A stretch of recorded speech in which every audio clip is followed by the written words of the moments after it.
So then let's consider first of all, what is a mind in the grip of vicious circles? Well, one of the most obvious instances that we all know is the phenomenon of worry. The doctor tells you that you have to have an operation.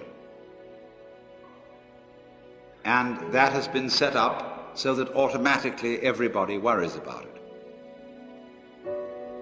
But since worrying takes away your appetite and your sleep, it's not good for you. But you can't stop worrying, and therefore you get additionally worried that you are worrying. And then, furthermore, because that is quite absurd, and you are mad at yourself because you do it, you are worried because you worry because you worry. That is a vicious circle. So now, can you allow your mind to be quiet? Isn't it difficult? Because the mind seems to be like a monkey, jumping up and down and jabbering all the time. Once you've learned to think, you can't stop. And an enormous number of people devote their lives to keeping their minds busy and feel extremely uncomfortable with silence.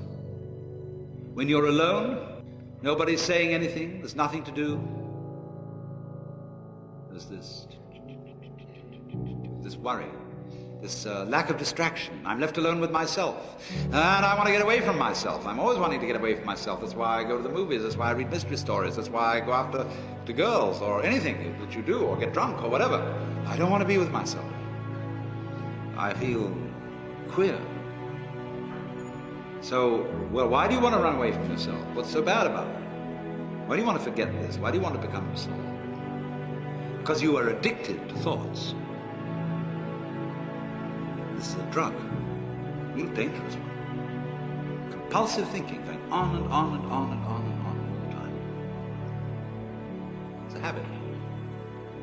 So there's a difficulty about stopping that activity. And you really have to stop it if you want to be sane. Because if I talk all the time, I don't hear what anyone else has to say.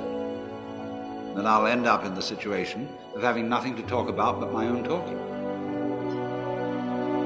Or so in exactly the same way, if I think all the time, I won't have anything to think about except thoughts.